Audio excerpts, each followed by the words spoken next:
I am here today to give y'all my full-on predictions for the 2024 Easter Sunday race out at the Richmond International Raceway. Leaving Phoenix, the first short track race of the year, all of us fans had a sour taste in our mouth, and we thought the short track package was not meant to be in the next gen car. But we went to Bristol and we saw tire degradation at a very high, and I believe if they can bring something similar, not the exact same, because for one, it's nice to have surprises from time to time, but when they're reoccurring, it kind of gets old. So I hope Goodyear brings a little bit more durable tire than they did in Bristol, if that makes sense. So I have high hopes for Richmond, actually. So today I'm going to give y'all my top three, a big surprise and a big flop, and we're doing a pick five contest as always, so get your picks down below.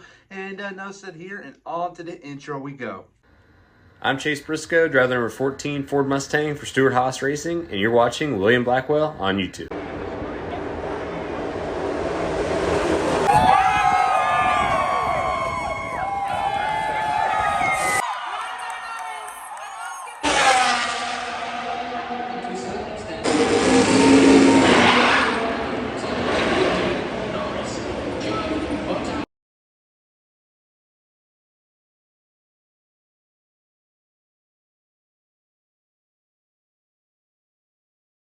Before I give y'all my full explanation on how I believe things are going to play out in Richmond, as you can obviously see my top three and surprise and flop, I want to talk about COTA for a second. This past weekend we went out to a road course for the first time in the year of 2024, and I am going to be completely honest with you here.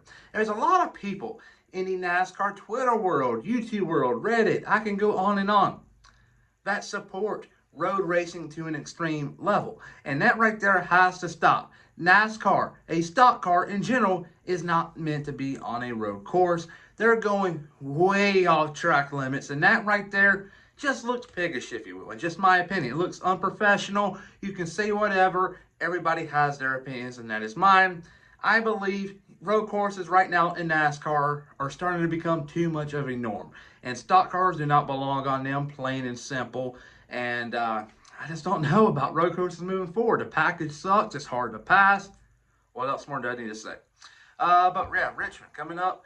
I hope that the tire degradation is not too high nor too low. I hope it's in the middle of the sweet spot, which is more than likely not going to happen because Goodyear is going to try to go off what they did in Bristol and just try to knock it down a bit more, because you got to remember, Martinsville is next, and that's another short track. So they're wanting to have it at a good spot heading into Martinsville. Richmond's going to be a 400 lap test session for Goodyear, if you will. So I believe Denny Hamlin, who won Bristol, is going to win Richmond, and I believe tire strategy is going to play a big factor, and he will get second win of 2024.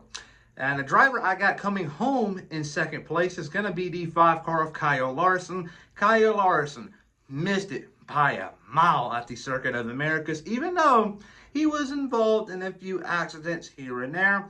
The 5 team, they're starting to fall apart, but right when you think that, they build back up. And I believe this weekend in Richmond, a runner-up finishes on the table for them. Third place is going to be the 48 car of Alex Bowman. And if you realize, I don't have William Byron in my top 3. And I picked him last week to win, and he won. So the point is, though, I had this talk with a couple of other people. William Byron is the clear #1 driver at Hendrick Motorsports. And I believe the ranking goes from Byron to Larson. I mean, it's a toss-up between Elliott and Bowman. I'm just going to go for the sake of this video, Elliott and Bowman. But, though, if things keep on going the way they are for Alex Bowman, I believe he has a chance to go up to number 3 for the team. And Elliott, he is falling apart with his next-gen car. Let's just be honest here. He used to be the king of road course racing.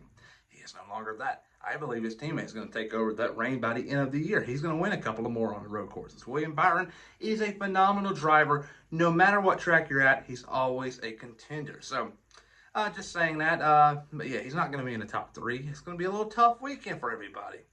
And my big surprise is going to be the 41 car of Ryan Preece.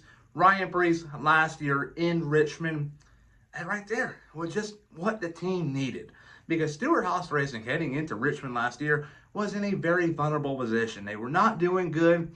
A top 15 would be a win, and they got it last year, Freeze, and I believe this time around he's going to get a top 15, maybe a top 10. That's just my opinion. All right, my big flop of the race weekend is going to be the 2-car of Austin Cindric. Austin Cindric, let's just be honest here. Outside of road course racing and super speedway, he's really not a factor. So there you go. Austin Cindric, my big flop. It's Easter Sunday, and the weather looks phenomenal. I cannot wait for this weekend in Richmond. Neither should you. It's going to be a good one. Tire degradation should be at a very different in Bristol, maybe a medium pace tire degradation. So instead of seeing 50 lap stints on tires, you may see 75.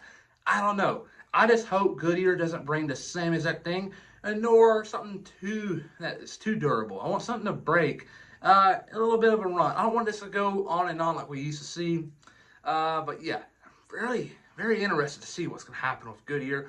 But what do you think about Goodyear, and who do you got winning? Comment down below. Please like and subscribe.